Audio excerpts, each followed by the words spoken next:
Appropriations. It's in the air. You can smell it. It's that magical time of year when tourists come from all over the country. Mom and Dad put the kids in the station wagon, drive down the nation's capital to watch our oldest tradition, wherein we take billions and billions of dollars over to the nation's less-known landmark, the giant pit of waste, fraud, and abuse, and casually toss it in, where the lines of corporate lobbyists stretch down for miles outside of the House and the Senate, looking more like a line to a porta-john at Bonnaroo. And in keeping with the tradition, we're getting to my favorite part, wherein our geriatric lawmakers get behind closed doors and devise strategies on how best to expropriate our tax dollars and feed it directly into the hungry mouths of our mortal enemies. In this case, the ATF, an agency tasked with taxing, regulating, and ultimately destroying all the things I love in this world. Now, in years past, it didn't seem to matter how much the ATF violated your rights, lied under oath, ran guns into cartels, or straight up murdered people. Their funding continued the same upward trajectory of all three-letter agencies. Now, you'd think, at a time like this, Republican lawmakers having control of the House would just say, hey, you know what? That's enough. We're done. We're going to just shutter this whole agency. But, they won't. I mean, it's not like the ATF, at the behest of the Biden White House, overturned a decades-old Obama-era ruling on pistol braces. Pistol braces that, I might add, some estimate have, there's 20 to 30 million in circulation. Subsequently, just making them all hardcore felons overnight. It's not like the timing's perfect or anything. And look, yeah, I hate the ATF as much as the next guy, but you almost had to kind of feel sorry for him in this instance. It was so clearly politically motivated, and I don't think these guys were ready to explain their pretzel logic in front of Congress. It was just sitting there sweating. They're getting eviscerated.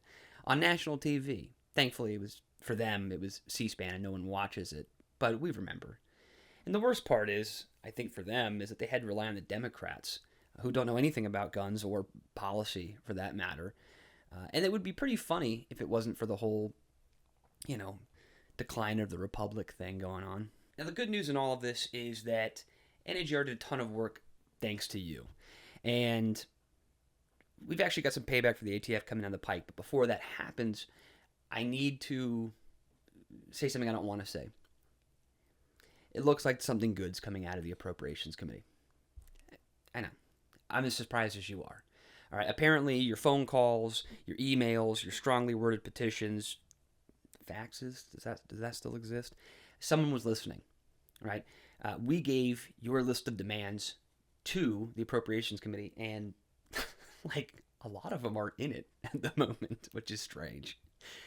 Disbanding the ATF and burning down their headquarters, salting the earth so that tyranny can't grow there again, that's not in it, sadly. But let's look through a few things that are in there. Oh, and before I start, some of you might be wondering how appropriations works. I'm not going to go through a whole Schoolhouse Rock thing here. Essentially, the committees determine how much money goes to an agency, and then there's also stipulations on how the money can be spent.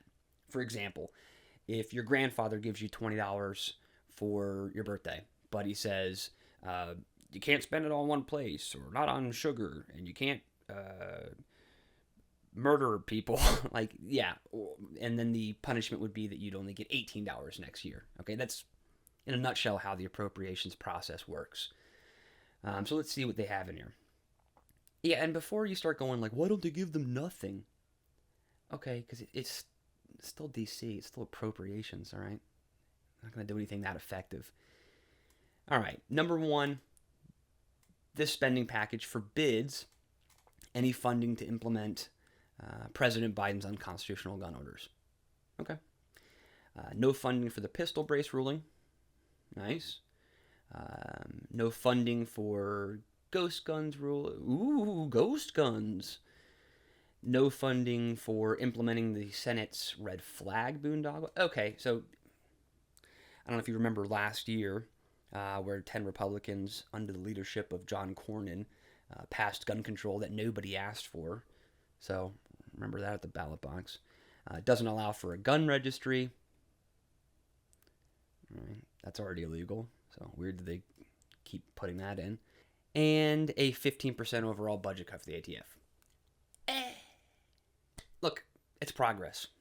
I know it doesn't seem like a whole lot, but this is actually one of the best things I've seen out of the Appropriations Committee in a long time. Now, there's some other tidbits in there, but that's pretty much the meat of it. Strangely, there's a section that forbids the ATF from moving a canine unit to another state. I don't know. Like you, I'm just kind of surprised that any dogs have survived that long around ATF agents for them to have an entire unit. And here's the predictable part. Rank and file members are already suggesting that it's gone way too far. I guess that's a matter of perspective. To me, it's a good start. And for them, that's probably not going to get them elected again in New Jersey or New York or something.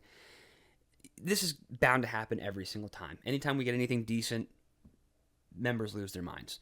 And then you also get the media, the Dems, the Everytowns, the Bradys, the purple hair people, all that kind of stuff. So here's your homework. Call your reps. Keep doing the same thing you've been doing. The pressure's been working. Call them and tell them we're not interested in making this more palatable for anybody else.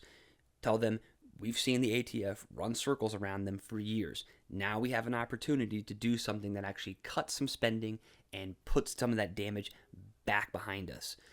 Tell them to stand firm on this. We will give you more information as it comes down, but as it stands in the House side, pretty good start. We'll be in touch.